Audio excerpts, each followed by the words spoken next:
The views and opinions of the Nissan Nation podcast are simply that. They are views and opinions of its guests or hosts. They do not reflect Nissan corporate or otherwise. Now, a DRB and KGB media presentation, the Nissan Nation podcast. Hit it, Kelly.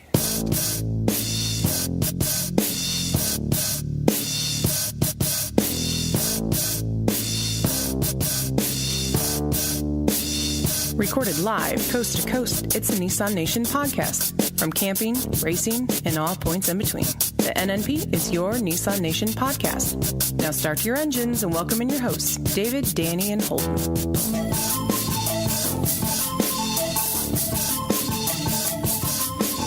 What is going on, Nissan Nation? From all things Nissan here in Middle Tennessee to way all over the place. This is your Nissan Nation podcast, and tonight, it is the night.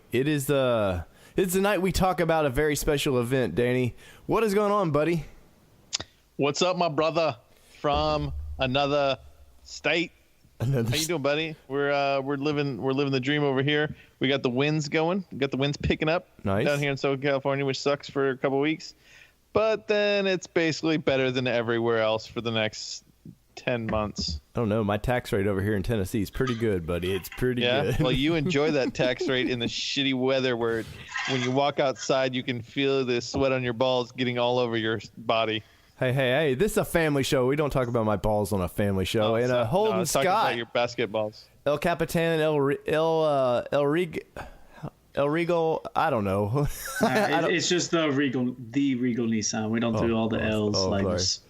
Slow your roll. Calm down. Well, it's not California. Well, I wanted to get in those L's because I was looking at our demographics and places people are listening to us, guys, and Portugal. We are huge in Portugal now. I have no idea why. Spain, not so much. Of course we're huge in Portugal. Duh. Spain, not so much. The UK. We're like the Christopher Columbuses of Nissan Nation podcasting. You know what it is? It's because all the Portuguese love my chariz. And if you're Portuguese, you know what that is. The chariz. Oh, I was actually deployed to Afghanistan with a bunch of dudes from the East Coast, and they were all they all had Portuguese descent. Right. For some reason, apparently they all lived in the little Portuguese town, and they all spoke Portuguese. Apparently. Well, if I could speak Portuguese, I would say hello. I got a lap dance from a Brazilian stripper in Japan that spoke Portuguese. Wow, that's a whole nother podcast. You win. That tip to Holden. He won this round. Oh man. So there's a lot of big things going on this week, guys. We've got Danny over there, and Danny was scaring us a little bit, man. Danny starts posting up something about a Ford Ranger, and let me tell you, I never had so many messages in my life going, what is Danny doing? What's going on? Did Danny finally get rid of the Frontier? So Danny, let's break this down right now, and let's just jump on into this. I clickbaited a bunch of people. Basically what happened was I had a rental car. Me and my wife were going to head down to San Diego for the weekend. And long story short, I get a smoking deal on a rental car, and I walk in to see what they got. And I was gonna get like a sports car or something like that. But then they're like, "Oh, we have a Ford Ranger that's got like 300 miles on it." And I was like, this would be great to just go drive and test it out and see what the deal was. So sure enough, I got me it was a 2-wheel drive. It was not the Laramie. What? That's a Ram. XLT? No, is the Laredo? No. Lariat. Thank you, Holden. I knew it started with an L. So it was a Lariat. So it had all the bells and whistles that you'd get. The only thing it basically didn't have was 4-wheel drive. So yeah, I got to take that down to San Diego for the weekend, drive it around, and got a lot of seat time in it. And You kind of had me holding a little worried. I mean, you see a man in a Ford, that's fighting words. Well, see, I just actually thought he was just preparing to go to Gone since you don't even have to have a Nissan to go anymore. Well, that is true. but you would have thought he would have been in a Jeep or a Toyota for something like that. I mean, because that's what Gathering of Nissan Enthusiasts stands for, right? Yeah. TOYOTA, if I remember get the acronym right. Well, what I was thinking actually is taking the rental up to Fat Bob's, getting it outfitted for free. Yeah. And then just driving up and helping run the event. What do you think if they did that? Would they V8 swap that, or would they just go ahead and rip somebody else's parts off? Yeah, I don't know. I think they just probably copy the parts, put them on my truck, and call it a day. Well, so. Anyways. So the Ford and you were heading to San Diego, man. I feel like there's a Ron Burgundy story in there somewhere. Yeah. Which in Spanish means it was Portuguese listeners. The whole drive down, we drank warm milk. It was a bad choice. It was a bad choice, man. So anyways, the truck is it's got a lot of cool features. I gotta admit, it's got a lot of cool features. But in truth, I mean, they're not just like that truck specifically has cool features. They're just features that you're going to get on a brand new vehicle almost across the line. Air conditioning? Except for Nissan. No, any new vehicle now that's worth a few bucks, that's not the basic package, comes with a lot of these cool things. Apple CarPlay. The one thing that kind of there's two things that stood out in the truck. One is the active cruise control. I think this was the first car that I actually drove with active cruise control. And driving down to San Diego, if anybody's ever done that, it is a long stop and go trafficy drive. And to have that, it was like night and day difference. You don't have to pay attention. You can just set it to 90 and it'll drive you at whatever, I basically did 70 all the way down there, and it just it does not break you down to a stop. Once you get down to 10 miles an hour, it won't stop and go drive you. Right. So that's a thing that that bothered me, because then if you're like slow, I don't know. It's not a perfect system by any stretch of the imagination, but it was really nice to have that. So that was just something that was nice to have, which, like I said, a lot of new SUVs and CUVs and big trucks and stuff, or big SUVs, it's almost like a standard thing you're going to see on most higher end trim level packages and stuff on most cars, I'd say. I know you were talking to us a little bit, man, because obviously we kind of knew we were in on the joke just a little bit, but you your first impressions, you were pretty excited about driving this truck, man. And of course you are a Nissan guy, there's no doubt. But before Nissan, you were a Ford Ranger guy, man. So I knew you were kind of. And I was a deep Ford Ranger guy, because that's what all the bros drove, And I had 4 of them, 5 of them. I've had 5 Rangers, off-roading them and having fun in them, and like even just getting in the older Rangers, it just like immediately flashes back to, good times back in high school and growing up, whatnot, and my first vehicles. Well, see, I would have to go into a Buick Skyhawk for that, and they don't make those for me anymore, so I don't get those good times like you. It's either the front of a Ford Ranger or the back seat of a Econoline Ford van. Right. I don't want to know. Anyhow, I don't want to know about the back seat of the van, man. So, initially, I was kind of excited by the truck. It was pretty cool. It was real nice inside. Comfortable seats.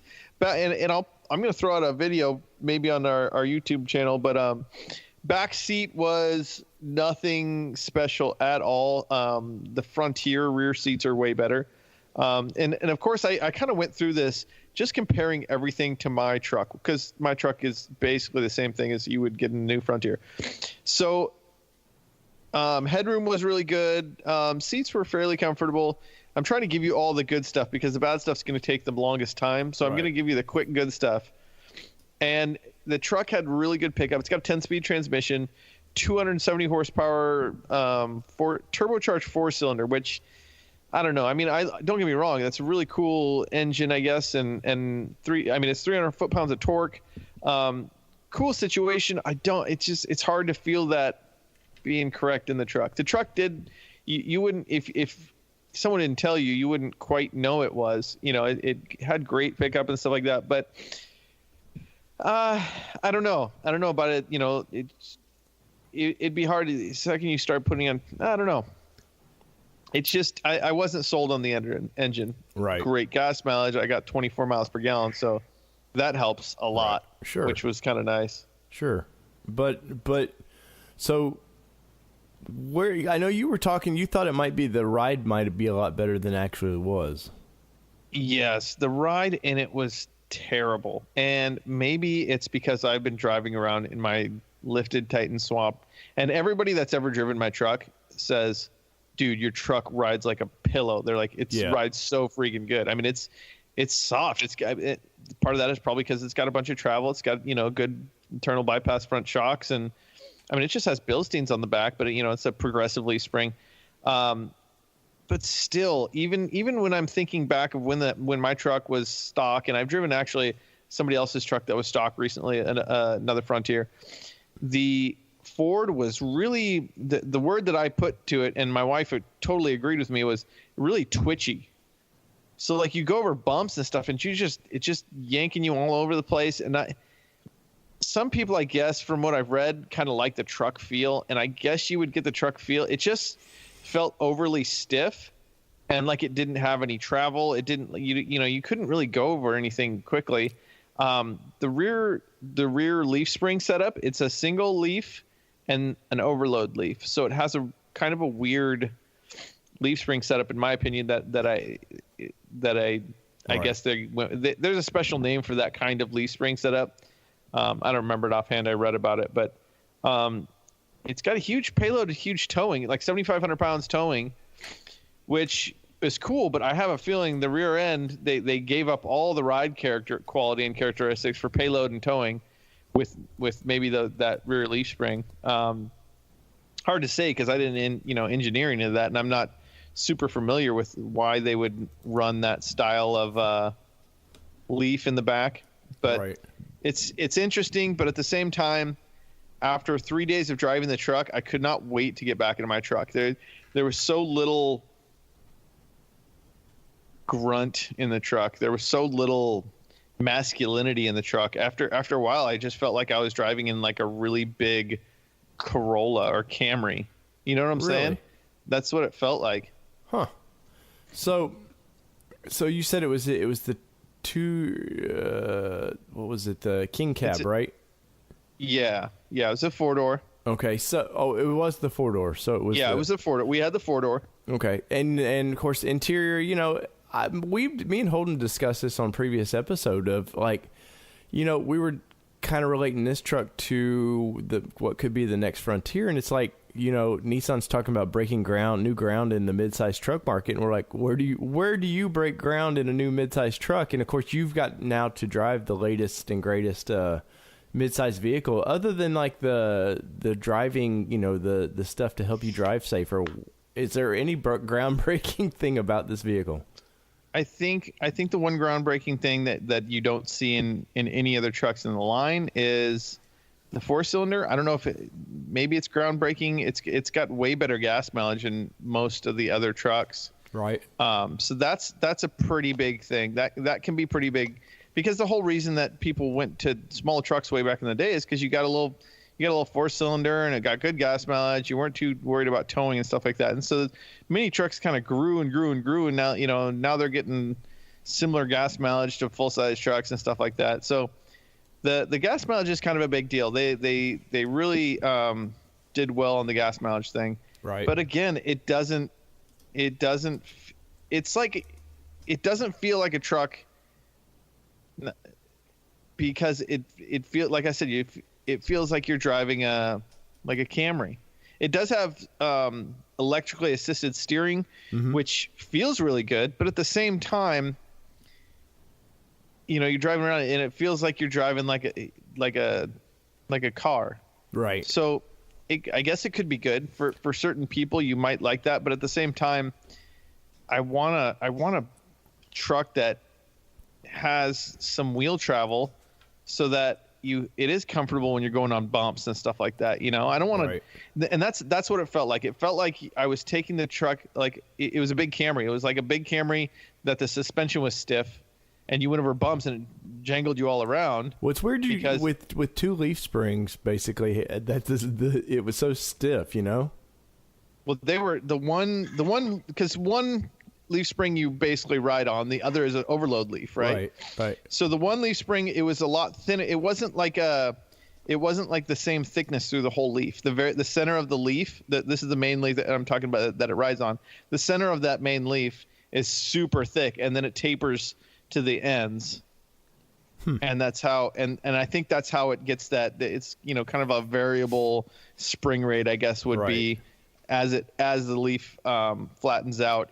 It's flattening a thicker portion of the leaf, maybe. Well, it's a wonder, that's my guess. It's a wonder why, of course, Dodge has kind of perfected the coil system for trucks. It's a wonder that Ford in that truck never did that. But so you were kind of comparing, other than like, I mean, obviously your truck now is pretty heavily modified, so it's hard to compare miles to per gallon to this vehicle. But like the car ride you're talking about, that's what the new the Colorado / Canyon feels like. My father-in-law has a Canyon, and I've taken it around town a little bit, and when you're sitting in it feels like a car. When you're driving it, it doesn't feel like a truck, man. Holden, have you got to drive any of these newer trucks yet? No, not yet. Haven't had anyone coming to trade in the end. No, but you haven't done any Colorado time or anything used in your dealership or anything? No. You've driven a Tacoma though, right? The newest one I've driven is like a 16. I don't even bother going and trying to shop mid-sized trucks to try to tell people the comparative when it comes to Frontier. Anytime I have someone that's shopping and they ask me, or they say they're shopping other places, I just always hit them at price. Yeah. That's the reason why you would buy a Frontier these days. Right, which me and Holden were talking earlier. That's when I was asking about something being groundbreaking in these little trucks. It's like, other than I guess the extra $6,000 you're going to pay for that truck, I don't know what more a truck can be than a truck. It's. I think the 4-wheel drive model, they have all the kind of the newer age traction control systems that they have in there. They have like traction locking stability. I don't remember. I'd have to read it again. Right. But there's a special traction software, kind of like what Toyota has to get you out of certain scenarios, where instead of just having high and low 4-wheel drive, it also has like the basically computer controlled traction. Right. So right. Kind of like the A-Track or whatever Toyota calls theirs. Yeah, in Land Rover initially started doing that way back in the day in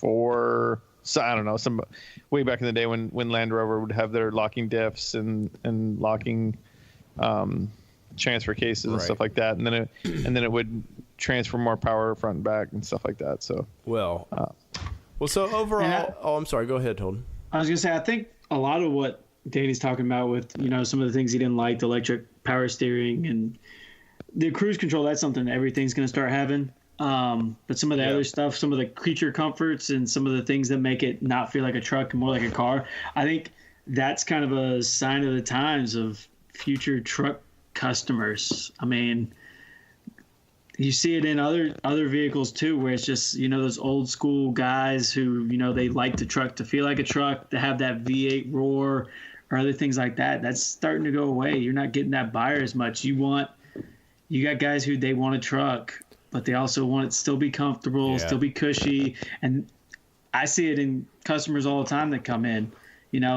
If something drives like a truck, they might not like that. I mean, why does it drive like this? It's too stiff. And so I think there's a evolution of the customers that are actually buying trucks. And it's only a matter of time, guys, before we're the old dinosaurs who still holding on to our carburetors and things like and that. I agree with that. But there was something that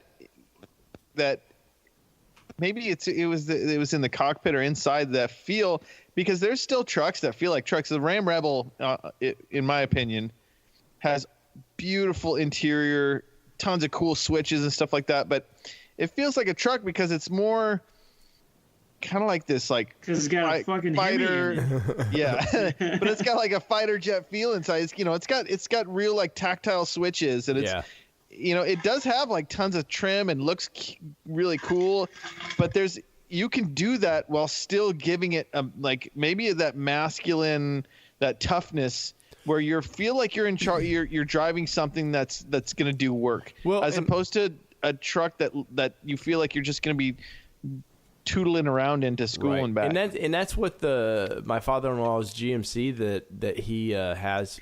That's what it kind of feels like on the inside. It's just like car. And I get it because they're, obviously GM and all these guys are going away from cars, and there's buyers that are going to want that sort of feel, but they also want the manly, kind of feel. But I don't know. And, along with this thing, we have the new Gladiator that's now out. And I was watching some, my buddies over there at the TFL truck. They were testing that new Gladiator on what they call the Ike Gauntlet. And it's where they go down the passes on 70 there. And they test the towing, and they max these vehicles out. And, dude, that poor Gladiator was screaming going up those hills, and it got 4.8 miles a gallon trying to go up these mountains. Man, I told you, Dave, those things are crap. Yeah, for those that don't know, Danny, I was hinting around maybe buying one of those at one time, and Danny was like, dude, they're just garbage, man. And the more Jeep, dude, there was a Jeep that came into the shop the other day and had to get the oil cooler replaced. Or the oil filter housing replaced at like 50,000 miles because it was leaking. They're just, Jeeps are crap, man. Sorry, I'm a Jeep hater, dude. The more I drive them, the more experience I have with them. I'm like, dude, my truck's been like 90,000 miles, and the only thing that's broken on it is something that I broke. I put like one set of brake pads on it, change your oil, and a couple diff fluids, and like the thing is just a monster, strong as can be, killing it. Right. But I know Holden over there's built a few Jeeps. Holden, do you think they're crap too? Kind of. Unless someone wants to buy it off me, then it's the greatest vehicle I've ever seen in my life. I had a kid. But I mean, too, going back to like this whole truck buyers are evolving. I mean, I think they are, but then sometimes I get a glitter of hope. So kind of going back to Ford is like, I've had some people that I know that work over at Ford, and they say as soon as they get one of those Raptors traded in with the V8, it's gone. And sometimes they even have the guy who traded his Raptor in for one of the new ones come back in a month or two wanting to buy his old one back because he's like, there's just something about the V8 that you just can't replicate with this 3.5 liter EcoBoost V6. So right. Even though the V6 outperforms the V8, it's just something about having that. Yeah, but it's like I told Nissan before, is like with the truck market, I'm like, there's just something American about having a gas guzzling big old V8 truck, right? That just Americans like. So, but does it really outperform it, or is it just performance on paper? I mean, because I know that it's the horsepower is more and all that, but I really like I don't care how much you turbo a little V6, man. It's just not a V8. Like you were saying, or you put a supercharger on that V8 and forget it, man. You're not even coming close to it. Unless you're in a GTR, then you can suck it because those things will rock V8s all day long. Well, they were purposely built. They're not a big box floating around. Just say it, Dave. Just say. Well, and speaking of cars, let's talk about Danny. We haven't got to talk to you about this, but Nissan's got a new man in charge here in North America. Holden, what is his name again? No, Dave, don't ask me. You brought it up. What is it? What is it, Dave? Put you on the spot. It's Jose Valls. Come on. But we've got a new chairman, and he's a truck guy, Danny. We things we've read in the previous podcast, man. This should be exciting as we continue talking trucks a little bit. Like, he talks about his 1-ton truck, right, Holden? The 1-ton? That is actually a mid-size truck. But, Dave thought I was crazy, but that's actually, I guess, what they call them worldwide is 1-tons. The Navaras. That's it. But Danny, he's talking about using the next-gen Frontier as the platform to really kick in Titan sales. Opinions on that, buddy? Yeah, I can. Maybe a new truck coming out for Nissan will shine a light on the entire truck segment of that they're offering. They're going to come out with a new refresh on the Titan pretty soon, I'm sure. Just 2020 facelift, like I said. Yeah, that's what I hear. 2020. But yeah, and And I think that the Frontier will help highlight the new if Pathfinder comes out soon, which I've heard that might be coming down the pipeline. That if that comes out too, and if that's a little bit more truck like, this might be a resurgence of the slightly more masculine toughness of Nissan. So there might be a light at the end of the tunnel here. Well, just could you imagine if they put a winch or something on these next gen trucks? What that would be like a Ram Rebel or whatever. They could what would you call that? Like a power wagon. The day that Nissan makes a power wagon is the day that I freaking walk out of here and buy one right off the lot, dude.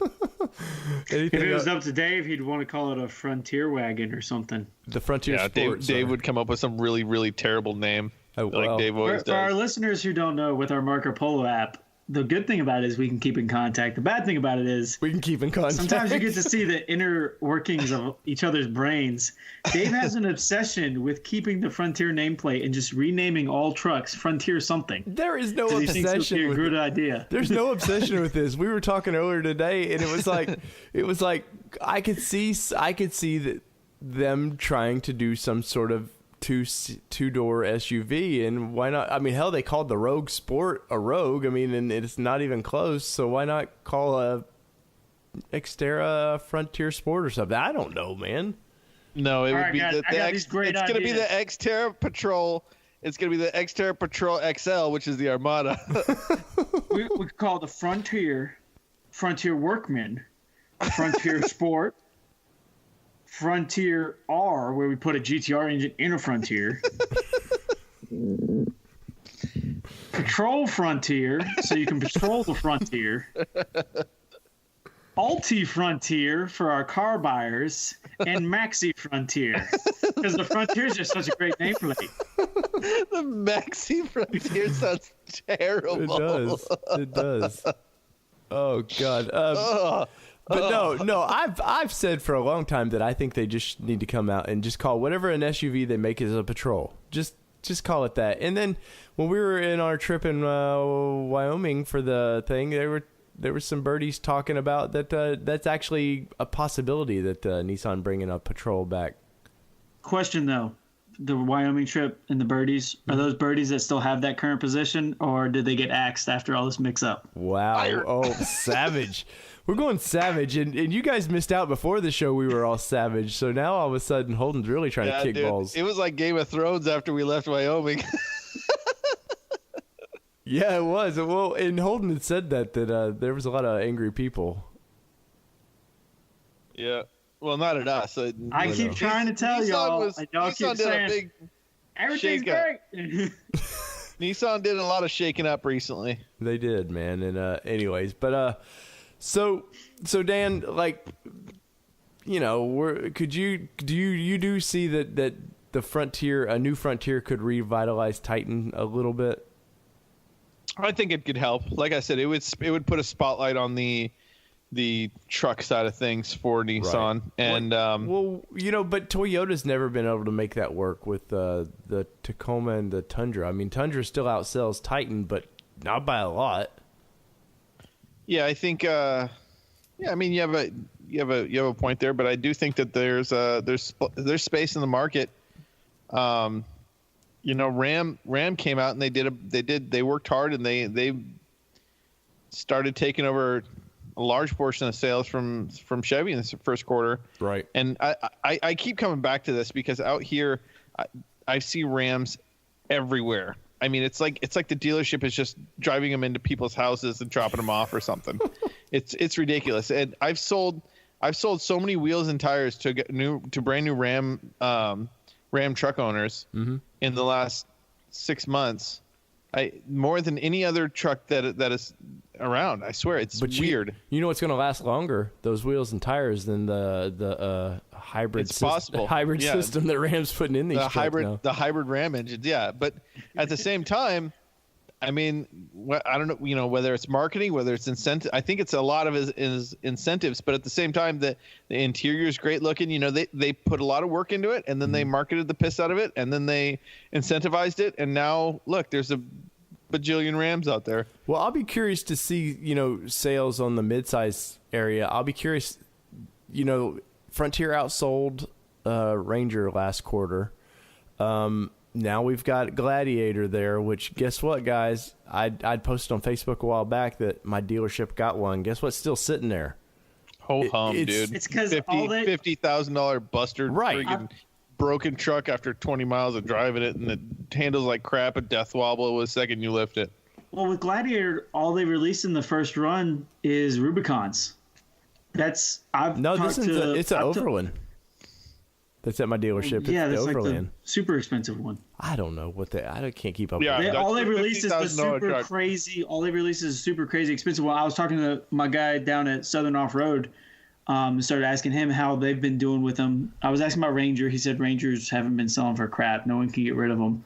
And then I started asking him about the Gladiator, and he was saying he was even trying to buy one for his sister was trying to buy one actually, and so he called his buddy who's runs a Jeep store, and his buddy gave him a discount that was pretty much sticker price because he said, "Oh, I've heard we're gonna be able to sell these things $5,000 over sticker." Right. So he went and bought his sister bought something else because she was like, "Never mind." And then he called them back like 2 weeks later saying, hey, you still want to buy that? Because all these people that were lined up to get it realized how expensive it were, and now they're not interested in it. And I'm sure that's the same deal here in my local Jeep dealership. I have not stopped to look at it because I don't want to like it. But I'm sure that this 5,000 over invoice or what, like something stupid like you're saying.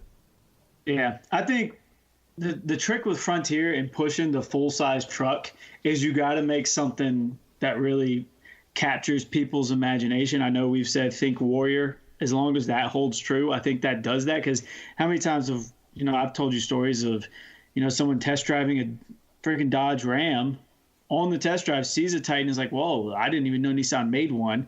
Comes and test drives and is like, hey, I like this thing 10 times better than I like the Ram. And I've said it, I'll take a Titan.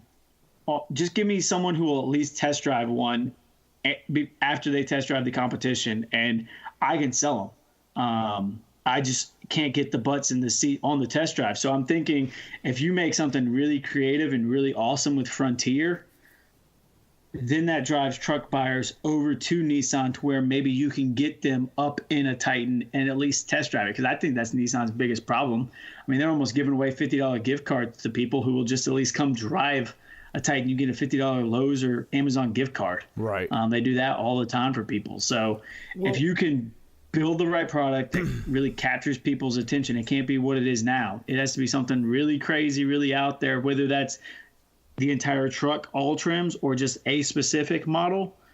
I think if you start getting some truck customers in the door, maybe that guy buys the Frontier, but he knows someone who's looking at a full-size truck. Hey, check out the Titan. I saw that. That thing's really cool. And it just keeps building that chatter. Because right now, no one that comes in and buys a new Frontier is really referring people other than, hey, it's a great price. Yeah. Yeah. Well, and that's why my company's basically switched all of our trucks now to Frontiers because they could get them a lot cheaper. But I watch a lot of YouTube channels and stuff, man. And there's a guy called the Stradman on the old YouTubes, and he's a big Lamborghini guy and stuff. And but he was all excited about buying one of these Gladiators, and they're doing some stupid kickoff edition 4,000, whatever the area code for Toledo, Ohio, wherever they build these damn things are. And they were going to be like $65,000, and all you basically were getting was the first off the line supposedly truck. Well, come to find out, they haven't even started building these yet. Like, they were charging people all this extra money, and he couldn't even get the damn thing, and they couldn't even tell him when they were going to give him. But yet you could go buy a new Rubicon. So the dude pulled his deposit down on that truck and went and ordered a Rubicon and had it in 2 weeks.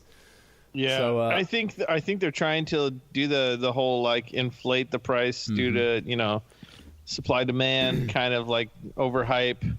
Well, Jeep is smart with that stuff, man. They might be doing it smart. I do think that the Ford and the Jeep are going to be well below projected sales. That's kind of a gut feeling. I think the Jeep is overpriced, and I think the Ford just doesn't deliver. I think the Ford may get sales just because it's an option, because of gas mileage. If I was going to sell the Ranger after experiencing, if I was going to sell the Ranger, I would sell it on the gas mileage. That's the number one selling point for me. And it's quick. It's really quick. It's throttle response is fun. Mm-hmm. But that's where I would go as far as selling point. And that's kind of sad, because if that's, to me, that's the only selling point over something else. Right. Well, I mean, all we know is that Nissan needs to get off their ass and get the next Frontier out to us. I can't wait. If it doesn't come out next year, they really royally effed up, because they could capitalize on two trucks hitting the market that they would be competing with, and they could come out strong, and they could blow them away with literally. They don't have to do anything mind-blowing, amazing. They just have to build a truck that's slightly better. Well, and that was as we wrap this up, that was what Vols was talking about, was that they had some of their problems within Nissan right now is their launch times. They're missing deadlines badly. They're all out of sync with the rest of the markets. Like trucks, if you, our listeners, haven't noticed, usually all trucks, they usually start launching all around the same time. Like Dodge come out with a new one, and then 2 months later, here comes the Chevy, and then of course Ford updates. It seems like yearly now. So and that's the problem within Nissan right now, is they just can't meet those deadlines. So, anyways, we know the 2020 is about to hit. They couldn't meet the deadline for the last 14 years. And it's like my dad always says and tells Nissan, whenever I've heard him say it multiple times, is, the way to sell a product like that, if you're coming out with something new or redesign, there's two ways to do it. Either you come out with a product that's just head and shoulders above all the other products, to where people are like, I got to get that. It's completely different. It's just that much better. Or you come in at a price point to where you're stupid not to go buy that. And right now, the Frontier is just kind of at that second one. It's at a price point where if you say all I need is a truck, don't care about anything else, then it's stupid not to go buy the Frontier. Right. And of course, with the new management in-house, they're not going to have these big rebates that they're working more towards dealer profitability and Nissan profitability. So days are gone are these $8,000 off on the next Titan, or don't expect when that next Frontier pops that you're going to be like, oh, here's $4,000 off of the new Frontier, come buy it, because I don't think that's going to happen for quite a bit. So excuse me, beer's kicking in tonight. So guys, I a few weeks ago, I'm always looking for interesting car people, man, and of course I'm here in the home of Middle Tennessee and Nissan, so there's always some kind of Nissan fanboy floating around. And I found, and I've been teasing this for quite a long time, but I've found a killer Maxima, man. I think it's a 7th gen, if I remember right, Maxima. And it's for those that follow Nissan at all, it was the Maxima that Nissan had actually in an ad where they were calling it the sports sedan or whatever. And they shows a guy he's got a 370Z, and all of a sudden he's stretching it out and it turns into this Maxima. So, the guy dubbed his car the Killer Orca, and when you like, it's a big whale. Does that make sense? And when you see the car in person, you're like, okay, it is a bigger car. And after getting to spend some time with this car and interviewing the man, I kind of fell in love with this gen of Maxima. It's sort of completely different. It doesn't look like an Altima or whatever Nissan's design is now, but it's pretty interesting, and the individual is very interesting. So let's get to that interview here on the Nissan Nation podcast with the Killer Orca. Yo.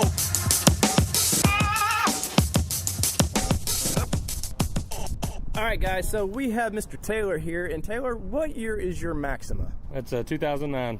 2009, and of course you guys will see pictures of this thing. This is a killer setup, man. So kind of our backstory is I was picking up my daughter one day from school, and I kept seeing your car drive by me, and I was like, who is this guy, man? Like we were talking earlier, we're both pretty connected, and Nissans. You're like, I've never seen this car before. And so finally our paths met up, and I was like, dude, we got to do an interview. And that was last fall, man. So, yeah, I know. It's been a long time coming. Yeah, so it's like our schedules never worked out, man. But kind of give me the lowdown. Give me just the gist of this car a little bit, what I'm looking at. Okay, well, basically, it's a 2009 Nissan Maxima SV Sport Edition.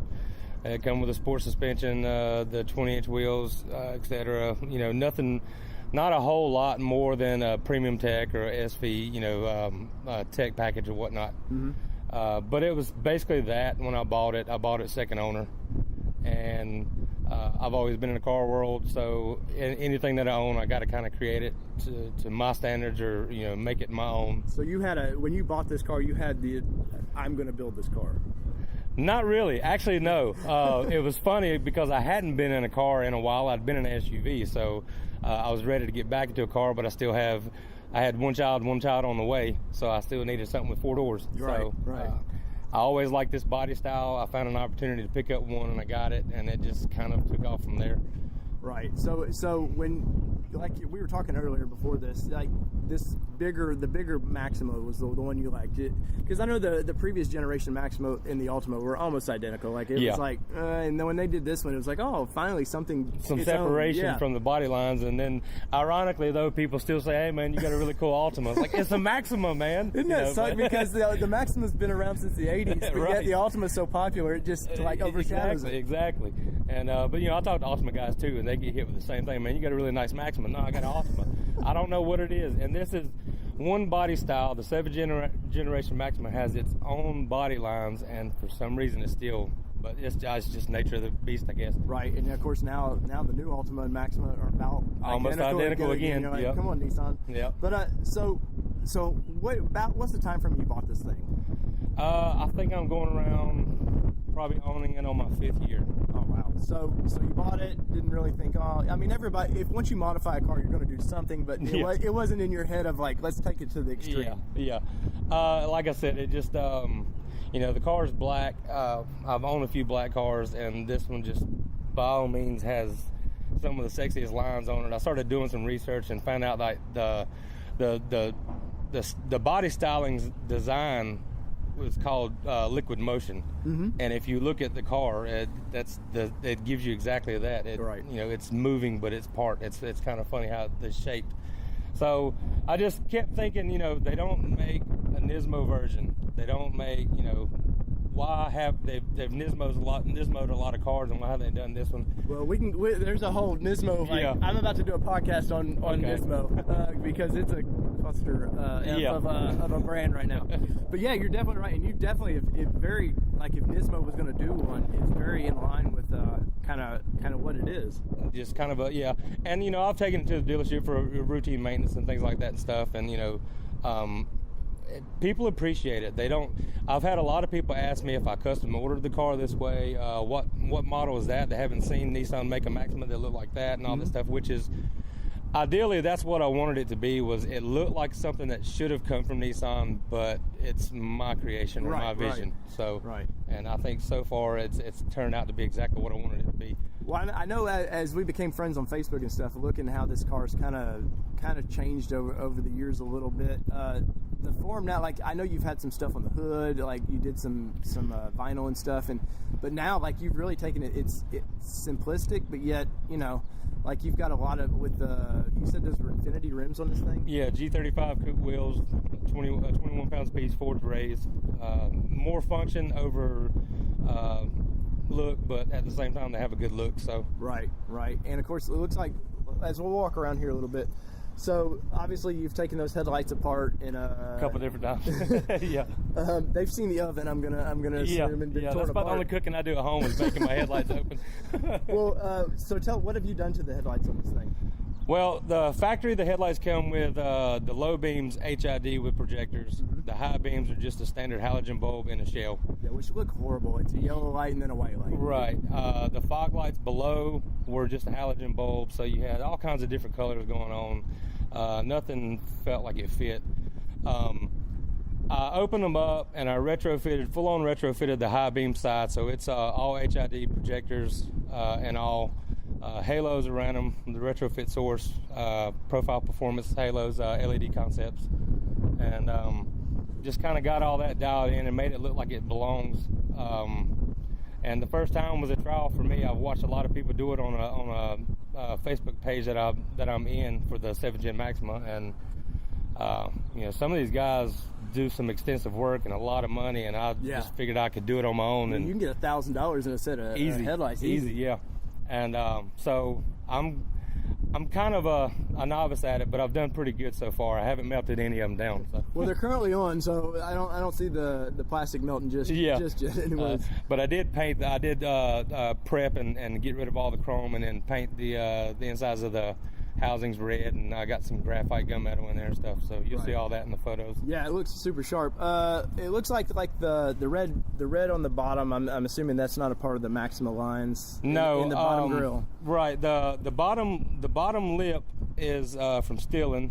There's only like 2 companies that originally made any kind of body aftermarket body parts for the car, and Stillen is pretty much holding it down in that. And so it's a Stillen lip on the lower of the front bumper, and then what you're seeing here are the 2 splitters. They're made out of ABS plastic, and then the red bars is also that same plastic, but I shaped it to make it fit in that lower grill area, which is very Nismo-like. Yeah, just kind of it's definitely GTRS or RS or whatever you want to call it, or 370Z-ish. Just kind of continuing the trend. Well, and this car was supposed to be the 4-door sports car. It's really the 4-door grocery getter, but Well, Nissan wanted to call it a sports car anyways. I love the commercial where it just shows them like stretching it out. The dude's like, I want to see, and his wife's like, no, we're having a kid.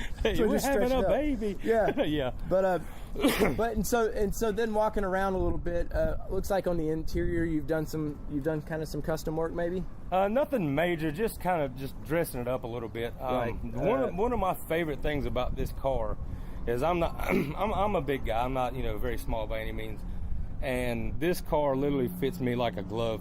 It's like sitting in the cockpit of an airplane, and everything's right where you want it to be, and I never get uncomfortable in this car. For that reason, I feel like I drive it all the time. But it's super comfortable, plenty of room. And so all I wanted to do was just dress up some of the interior a little bit, just some red accents to continue the trend. And I like the stitching with the shifter, all the trim on the outline of the trim. You got to do away with the chrome, man. I'm not a chrome guy, so I do like seeing that sort of go away a little bit. Yeah. Is the the factory steering wheel on this one? Yeah, it's the factory steering wheel. They have you can get the 370Z Nismo wheel with the suede and all that. It's got the square bottom on it. That is one thing I would like to do to it, and it's pretty much as simple as taking this one off and putting that one on. Right. Just changing out the centerpiece. Right. Well, it looks like you've got 2 car seats in the back, so the kids must enjoy the back seat a little bit. Yeah, matching car seats. And I got tired. I go to a lot of car shows, and I got tired of taking the car seats out for all the shows, and so I just decided to decorate them. Yeah, they need to match, and that's the cool thing about going to car shows is when like people just accept the life. You're a dad now, so you got to accept it. That's right. And tell me what's this bar going in between the seats here? It's a rear. It's like a rear sway bar. It's a chassis bar for rear stability. Stillen makes front and rear sway bars. But I found this, and that's something that I'm eventually going to add to it, along with I'm upgrading the brakes this weekend. But I found this bar. It's meant for a 240, and it fits in here perfect. And so it's a floor chassis bar, and just to stiffen it up a little bit. Yeah, just to stiffen up the back end. These cars factory, at least the sport models, have somewhat of a rear stability bar or plate, if you will, behind the back seats. Anybody that has a 7 Gen Maxima where the back seats do not fold down forward has that rear support, because it's a metal frame built into the back of the body. Right. But yeah, it's just added support, and it definitely makes a difference. This car, as heavy as it is, it sticks in corners. It does really well in corners. Right. Well, it's nice and wide. It's wide for the length of the thing.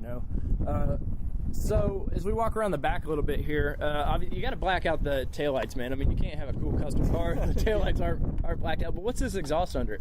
The exhaust is Gemini Performance. It's a one-off company that just started creating some Y pipes for this particular chassis. there was a company that did it, and then they stopped making them. You have Stirling that makes some, but they're super outrageous on price. You have Motordyne that makes a full-on exhaust, and they're strategically engineered for these cars, and that's your best bang for your buck. But a guy started making a Gemini Y pipe. I deleted the resonator out of the center.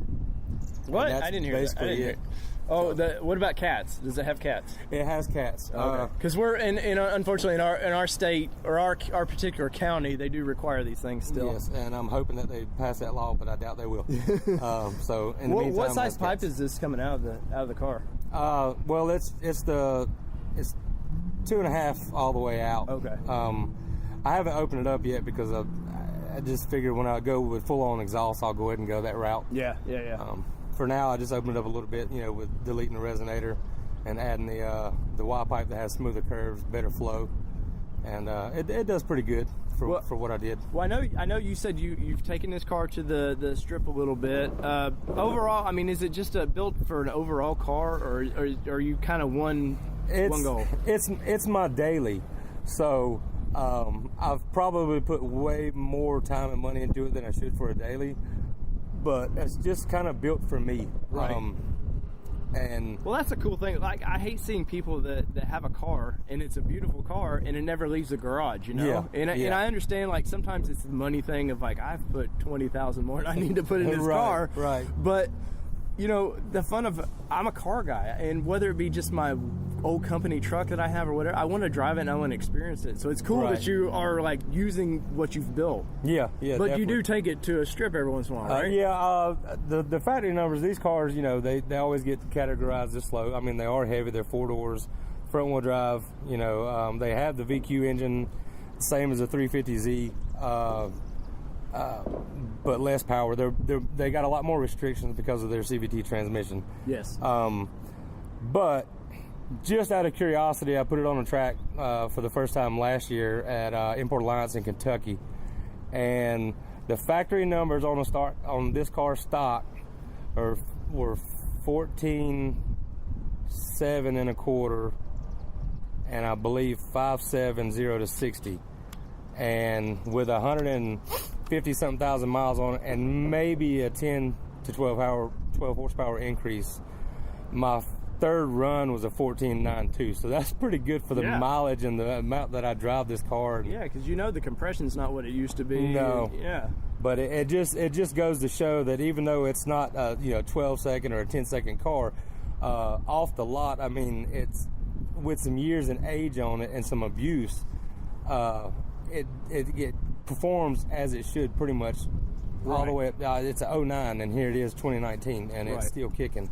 So that's one thing the import guys have over sort of the domestic guys is when Nissan or Toyota or whoever builds a car, it's built for a 20. It's built to last. It's not a 5-year car and then you move on. Right. So they are, especially this motor, like, it's so underrated what it can do. Obviously they put it in the 350, but like, they use this. It's basically the same thing in the truck engine, except the truck's a 4-liter. And and I know Nissan, though they don't want me saying this, the next engine in the Frontier is this basically this motor. Yeah. So it's clearly built to take a beating. Yeah, these VQ engines are definitely solid. They're definitely time proven. As we're looking at this thing, what are one of the things that sort of irk you about this car? When you got it, you like, everybody loves their car at first. There's no wrongdoing by it, but then after you own them for a little bit, you're like, oh, what was the one thing about this car?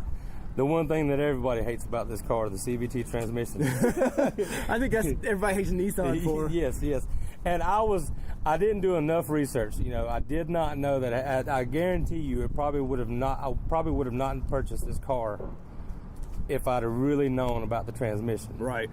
But fortunately, there's been a few people in the 7GM world that have finally decided to pull the trigger and start doing R&R on this, research or R&D on this, and there's a couple people out there right now that are running a 6-speed manual transmission from Ultima SER, and just freeing up the engine by getting rid of all the computer limitations for the transmission. Mm-hmm. They have went from a factory 290 at the crank horsepower car to 309 at the wheels just by freeing up the transmission and putting a real 6-speed in it. Yeah. So that's one of my big goals, is to finally do the swap on it. Nice. And then because the potential is there, the power is in the engine. It's just being limited by all the programming. Yeah. Well, that, and you're using rubber bands to make it go. So Yeah. that's never good as a gear, you know. Yeah. I know why they do it, but that time is come and gone. Right. CVTs do not like force power. Well, is there anything else about this car that after owning it for a little bit, you're just like, it just doesn't work for me? Really, no. Like, I mean, every car has little quirks here and there, but there's not really one thing that sticks out, and I just can't stand. Yeah. Other than that transmission, but I've learned to deal with it, and I've learned to get the most out of it that I can. And then I'm not a fan of the clear coat. The most any Nissan, we all know, the clear coat does not last. The Nissan is very skimpy on their clear coating. Right. I don't understand why. So I just got it freshly painted. That makes me feel better. I was going to mention that. So I seen a few weeks ago, all of a sudden this thing is being sanded down. I was like, I know you're a car show guy, so I was like, we're already in season, man. What's going on? But you went in and kind of described what you did to this thing. Well, don't hold it against me, but I used to be a Honda guy back in the day. Hey, man, you're a car guy. That's all we care about. I had a 96 Prelude, and it was a black car, and the factory color was black, and it had just a few red specks in it, metal flake, and it was just enough that you could see them there, not enough to really get your attention. When I went back with this car, because I have the black and red theme going on it, my buddy Christopher Falcon at Falcon Street Customs, he's one of my car club members. He's a painter, and we talked about painting it and putting some red flake in it, and he's got this red holographic micro flake. I said, I don't want the car to look raspberry when the sun hits it. I want it to always look black. And I described him kind of that Honda paint job that I had. And so it's literally just a sneeze of red flake in it, but when the light hits it, you can see all the flake, but the car still is black, and it's exactly what I wanted. So yeah, because what I'm looking at, if you went too much red, it definitely would have given it sort of a purpley look. Yes. But yet, when you see this car, unless you get up on it, it is sort of hard to see. And unfortunately, it's very overcast today. But it's super, super, super nice, man. And you got to know what you're doing painting that kind of a style too. Like you just can't. Either it looks like a big blob of if the painter doesn't know what they're doing, it really, he managed to keep the flake very consistent. He was a little iffy on it too, because I asked for so little flake. It's harder to make less flake more consistent, and so he really had to. He did a good job on it. Did a phenomenal job on it for the time we had and stuff. So I'm real pleased with it. Well, so what's kind of the future of this car? I mean, because I keep seeing you just keep constantly changing it. Once a year. Well, I mean, a car guy, you can't ever leave anything. No, not at all. So, eventually, I will probably redo the trunk area and just kind of complete the trunk, because I've done the engine bay, I've done the car, I've done a lot of things on it. But ultimately, I want to do the 6-speed transmission swap in it, and the full-on motor down exhaust is probably the two biggest things that I really want to add to it. Right. We are considering, but it's just a dream right now. I don't even know if I want to bring it to fruition, but we are considering doing a wide body on it. There's only been a couple of people. Dean Schickenborough has done a true body cut and feel wide body on it.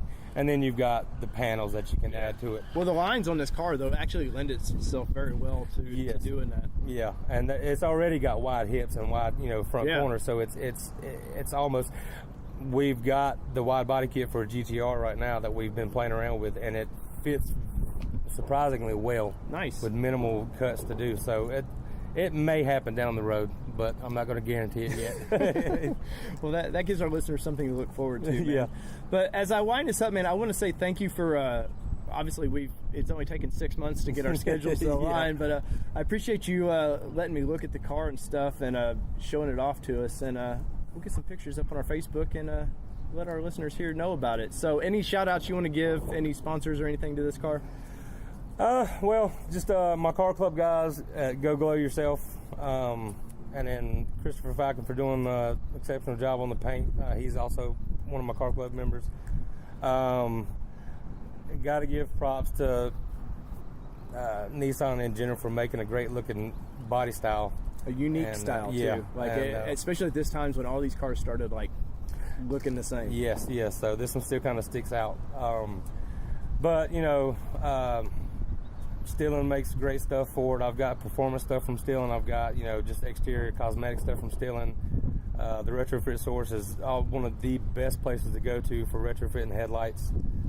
They got just about anything you need for anything you want to build. Adam Chevron with Gemini Performance, he's created some exhaust for us. And there's a lot of people out there. I could go continue naming people, but where can they find you on social media if they want to check this car out? My Instagram is all lowercase Gator7988. My Facebook is Taylor Bud Holmesley, and you can also type in hashtag the Killer Orca, TheKillaOrca.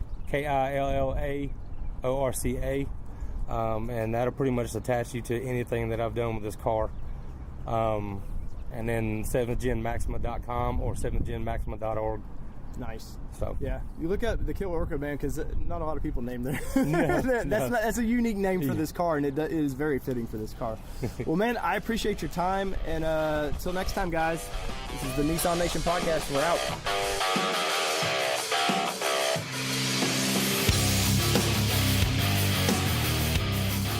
All right, so that was our interview with the Killer Orca, guys. That was a really, really cool car.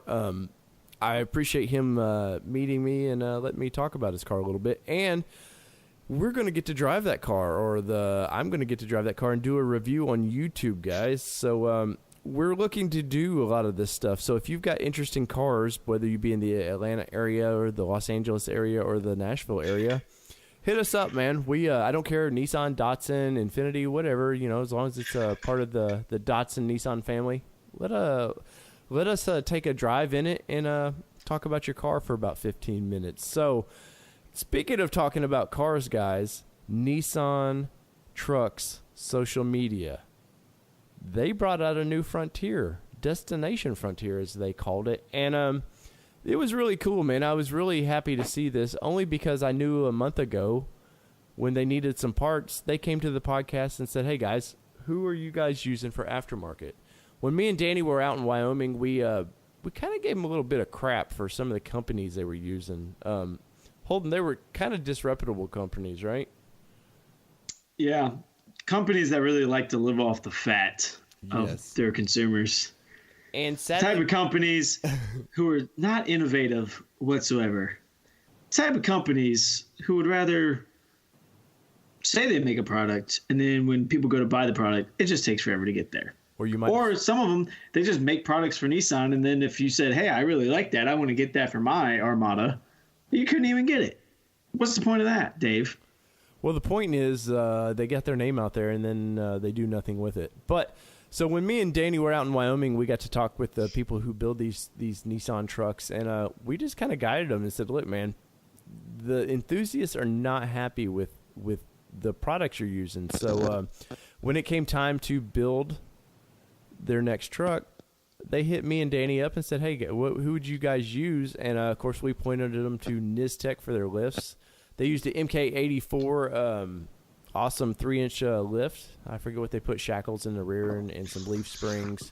Then they went over to old Hefty Fab, and Hefty ironically just designed a new Frontier front bumper, Danny, and they went full skids and sliders from Hefty, right? Yeah, I believe so, yeah. Wow, I got two Dannys over there. That's awesome. I believe Danny even named the MK84. What? I think it's named after a bomb or something. Yeah, 2,000-pound bomb. Or something. High speed, low drag, my friend. That's right, man. Much like our president. So full of hot air. I don't know, guys. I'm rambling here. There's nothing high speed or low drag about that haircut, Dave. It looked like a bomb went off in the room. The way it looks out. We've only tried to do this ending about 15 times, guys, and somebody's microphone over there just was not going to let us have it. I'm not going to mention names, but he rhymes with what was the tree? David name? Boyd. No, Groot. Anyways, but check it out, man, if you haven't yet. It's been all over the social medias. A bunch of reporters got to do stuff about it. I'm very proud of this, even though we actually didn't turn a wrench on it, but it's very proud for the show that we were able to influence Nissan a little bit, and it's all based on your opinions, and you guys voice positive things, even when it's a negative company. If you're positive about it, guess what? Nissan pays attention, and they don't use the companies currently. So I really like that truck, Danny. What, under $43,000 retail? What it had a rack? What kind of rack was that on that thing? Yeah, it had the Lightner rack on it, and I mean, all those parts are made in the USA. A lot of them are made in California. Lightner makes his racks here in California. Hefty makes his bumpers in Colorado Springs. The Mark 84s are half built here in Southern California, then shipped to Nistec, and Nistec does final assembly on them. So all the other parts for the lift are made in the USA. Maybe minus like a bag of bolts or something like that. A shim sham. A shim sham. Yeah, I think it's Alcan is the actual springs under that, and they're in. They're made in Colorado as well. Yeah.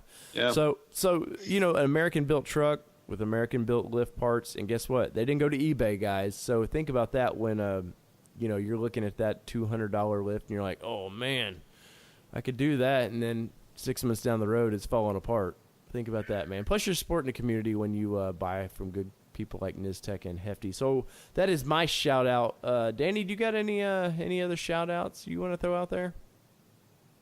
As always, a shout out to Simi Valley Tire Pros, because without him, I'd have no race trucks.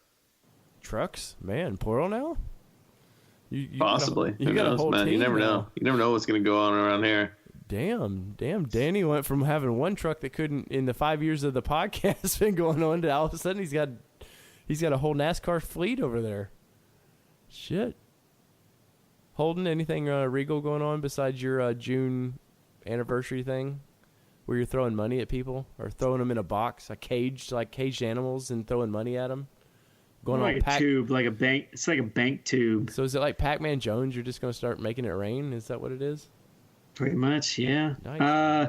Nothing much really. Should be picking up the Regal Beagle this week. So. And what is you didn't allow that name to stick, did you? Oh, it's sticking. Buddy. It's just kind of stuck. The people. Once Jim Bob started using it, it was over. Once a high class celebrity. True. Like Jim Bob throws it out there. It's just not much you can do once not much you can do from there on out. What is that hound dog getting done to it, man? What's going on with the Beagle? So shout out to Josh from CFT Performance. The universe has a weird way of working. As soon as my truck starts having problems with the DPF filters and everything, Dave's like, hey, we're interviewing Josh from CFT Performance. I'm like, great, because I was going to reach out to him anyways and ask about some parts. So I was able to chit-chat with him offline. He was able to hook me up, and when I say hook me up, I mean he gave me a discount. I'm not gonna lie, he did give me a little bit of a discount because I'm gonna rep his company a little bit, but I didn't get it for free, and I didn't ask for the discount. I just wanted to know what parts he'd recommend. Is that so? If you got any questions? You didn't do the Overland effect. Did you say you would get a model and stuff on Instagram and hang over the hood or anything like that? Yeah, there was no promises of any promiscuously dressed women in exchange for social media posts or any weird Overland type crowd stuff. What about Danny? You didn't promise to whore out your wife. None of that weird stuff. What about Danny? None of that weird stuff. Did you promise Danny would be put a bikini on his chins or anything? Actually, you know what? Did you tell him that Dave has yet to pay up on his debt? Speaking of that, he's trying to get out of it by pretending like he didn't have time, and I don't know. Y'all were too busy. Y'all were too busy in Wyoming, is what I heard. Yeah, that's what he said. But I had those things in my backpack for about 3 days, and I kept saying, "Hey, Dave, when are you gonna do this?" No, you showed me one time. He kept ducking me, dude, and now it's on him.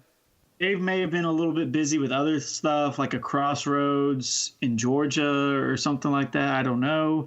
He may have been a little busy. No, No, you'll have to figure it out. That's a riddle. Busy getting his old fashioned on, I think. Dude, I had a lot of old fashions, but We even had a listener ask that question. No, that's what I was about to say. We had last week. I guess the only way to fix this problem, Dave, is for you to put on a pair of. What were these marine pants or whatever y'all were telling me on privately, Marco Polo? The deal was a Speedo, and you had to do the Danny on top of a vehicle. Yeah, Silkies don't count. Silkies are those are those are running pants.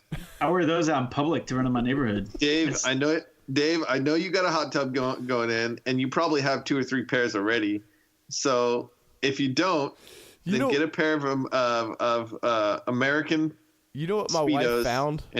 Have you seen those singlets? The underwear that quit trying to change the subject. No, we bought. No, we don't want to see the singlet, dude. We bought some of these a long time ago. But she was being funny with me, and she found it. She was unpacking something the other day. And was like, "Look what I found." I was like, "Fart, man! Throw that shit away, or else Danny's gonna find out." You should put that on, Dave, and do the Danny on top of your truck. No, I think the bet was that you had to send me something. So. Anything to get out of it. That's right, man. Well, from all things Nissan, I'm sure Josh is really gonna appreciate his follow up and the rest of his thing being bookcased in the fact of Dave and a Speedo. But anyways, Josh CFT Performance, look him up. Really, and I'll say this too: he's an honest guy, Dave, because he was super nice. I was asking him about exhaust, and I kind of said, "Hey, the local shop here that I'm going to work with, they can do the exhaust for me." So I was going to get it from you, but now I probably won't. And he's like, "Dude, why would you save the money on the shipping?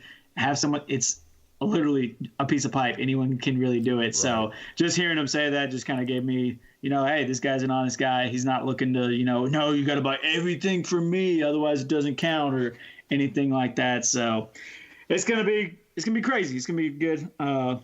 Shout out to Brandon, Atlanta Diesel Performance. He's the one working on it, doing the work for me. So should be picking that up this week. So I'm excited about that. Well, you'll see the pictures of the engine bay. It's gonna pop. Like I said, I couldn't make up my mind on colors, guys. There was just too many options. Josh has too many options, and a guy like me just can't make up his mind. So I just told him to hit me up with that CFT green. So all the intercooler piping and everything's going to be bright-ass green, and it's going to be majestic. Well, you need about 15 more colors on that poor truck, man. Is what you need. But so much like the Nissans in Moab, I'm going to say this show is gone for the night. And so from all things Nissan here in Middle Tennessee to way over in the ATL where my buddy Holden is, and we could fly way over to the left coast at Danny. This is your Nissan Nation podcast, and what are we, Danny? I'm buying some Speedos for Dave on Amazon. See ya! Peace!